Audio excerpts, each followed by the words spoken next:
Hey guys, Momiji here, and today I want to talk about a couple things.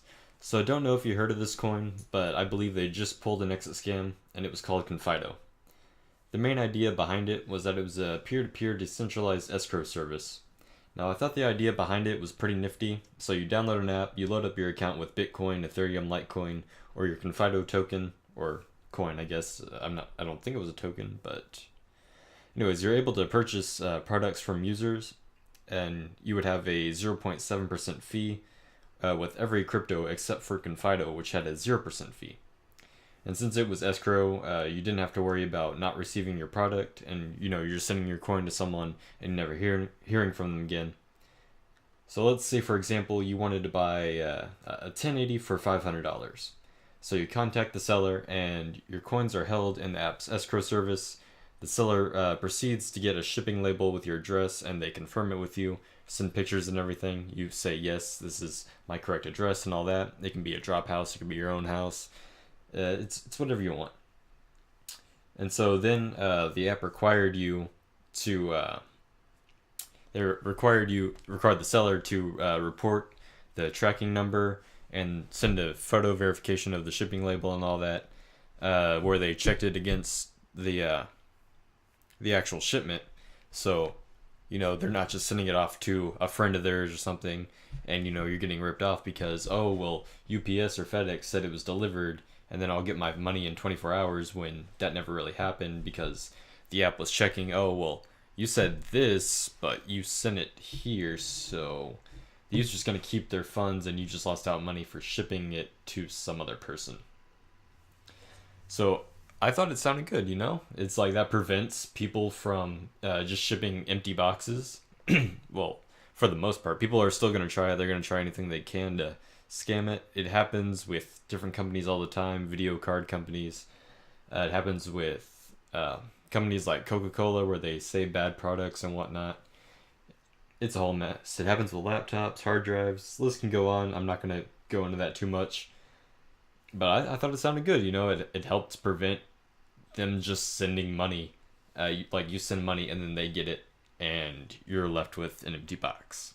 Because you can report, oh, hey, I got this empty box.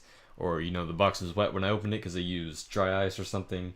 Or they, or they were like that one guy.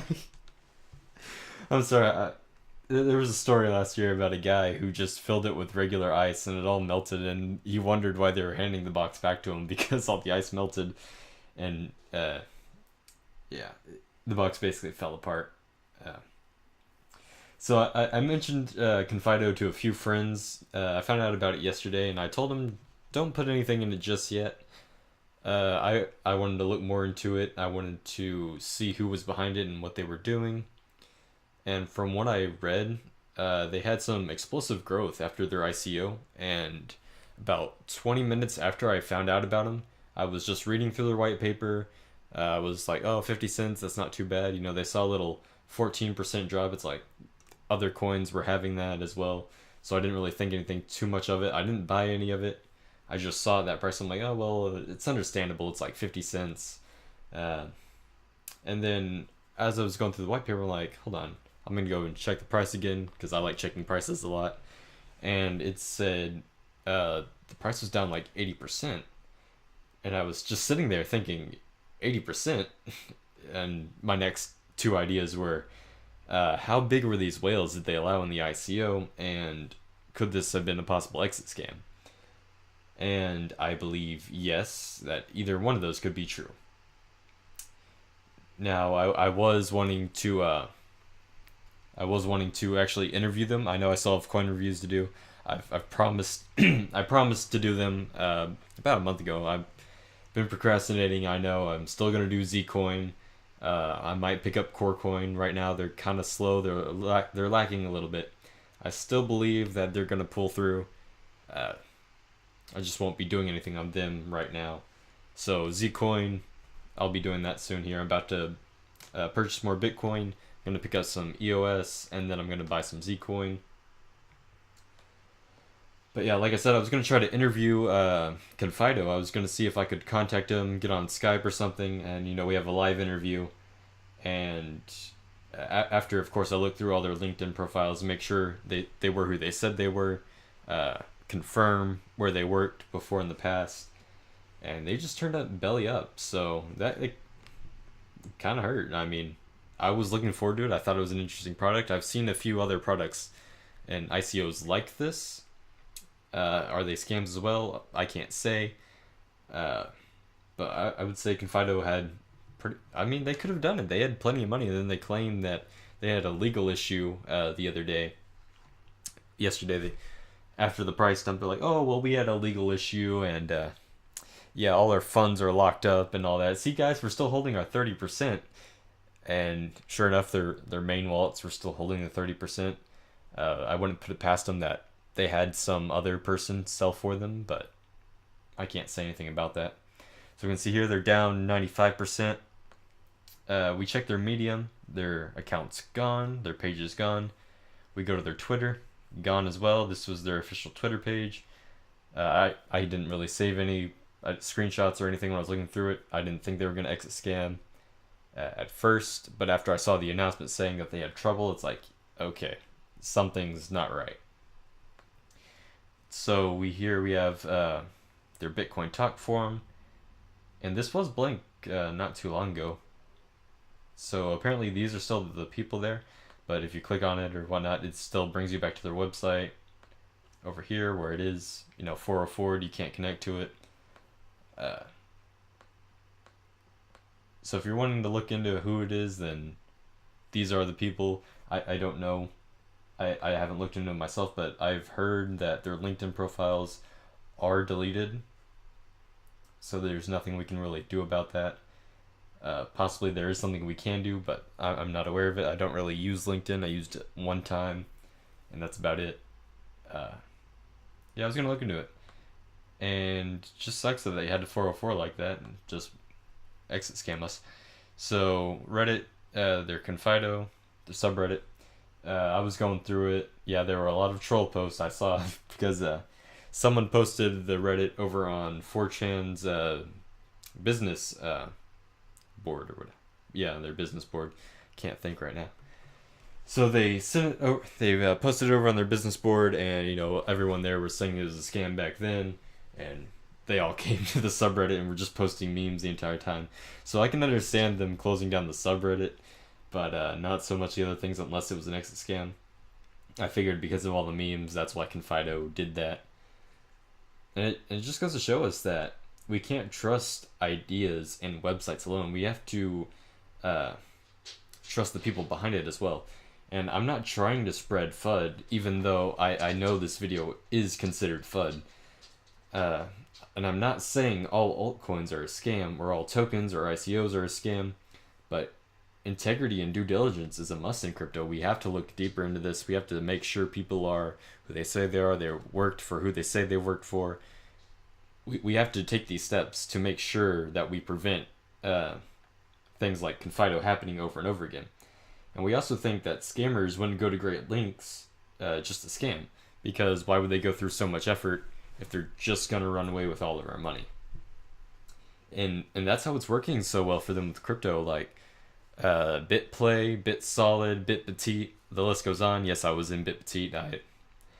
Not the best move I made, but I learned from that, even though I've known coin tumblers were pretty risky to begin with. But sorry. Cryptos in general are risky in every sense of the word, but I trust crypto. And this is exactly the thing that's drawing the SEC's attention in other countries, where they're all coming to regulate ICOs and call them all scams, even though they actually, some of them generally want to help people. And if something doesn't deliver, let's say like Electra, I believe they got shut down because everyone is crying scam and called the FBI on them, on the main developer. And it's like, you have to realize, I don't know much about Electra other than from what I was hearing from that. But if they are working on the product and they are showing you that progress is being made, and yeah, there might be a delay, and they make that well known that, hey, there's going to be a delay because we just found like this bug in our code or anything like that, it makes sense for them to take longer. You don't have to be like, oh, well, they said this and they promised this. It's like, yes, they could release a broken platform and you could lose all your money if you send it to that platform. But I would rather wait an extra few weeks for a fixed product than for them to rush it, release it, and go, okay, now we have to redo it. Kind of like Regal did in a way. It's the whole locked account scenario where people are saying it's a scam, it's not a scam. And all those other lending ICOs, I'm not in them. Well, I'm in Regal, but I'm not promoting them. They were bad in just the account aspect, and their customer support is basically non-existent. But yeah, I've been seeing people say that we need regulations for ICOs, and some people say we need them in general for all of crypto as a whole. Now, I believe that it could be useful for ICOs, as in we have like an anonymous board of users or a group that they require certain documents or articles so they can verify who the developers are, who they say they are. So we know who's actually working behind the project, and it's not someone just putting up a picture and putting up a phase. It's an actual identity that can be linked to someone. And I know this kind of defeats the purpose of decentralization, where you're linking a face to someone who's doing something in crypto. I'm against showing my face in crypto. I don't want people knowing what I look like, because yeah, I am a little paranoid. I am paranoid of people. I think we all should be a little paranoid. But I'd say if we had like a group of people who were professionals and they verified documents to make sure who people said they were, and then they have live interviews with them, multiple live interviews, as progress is being made, then I see it as helpful for the community because it's kind of like trading groups where you have extensive verification before you can take investors' money. And really, as far as background checks go, I say just verify who they say they are and they can do what they say they can do. I'm pretty sure a few ICOs are out there trying to do this right now, and I think I saw a couple of them out there that you could choose from, and I'm not recommending any of them. For the most part, they're really just, oh, you can use our platform to build ICOs and all that, and that's really the gist of it. But there are a few out there who are wanting to sort of regulate them where they're not as rampant and scammy. I say more power to you. Go ahead and try it. It makes the company or the coin look more reputable, in my opinion. Of course, decentralization is a factor in this, and it's a security concern towards the developers themselves. But it's a tough call to make. It's not easy, that's for sure, because I've been looking at it. I see it from both sides, why people want it, and I'm just in the middle of it. It's like, yes, I believe it can help make companies look more legitimate, and it prevents scams from happening as often. But on the other hand, it's like, do you really want them to know who you are and all that when crypto was about decentralization and breaking away from the central banks?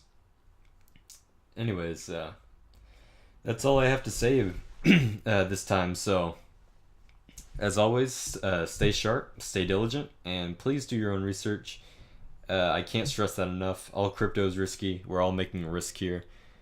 I believe in crypto for the long term. I'm going to be in it for life if I can. I believe crypto is going to be here for a very long time until something eventually comes to replace it, but I don't see that happening for quite some time.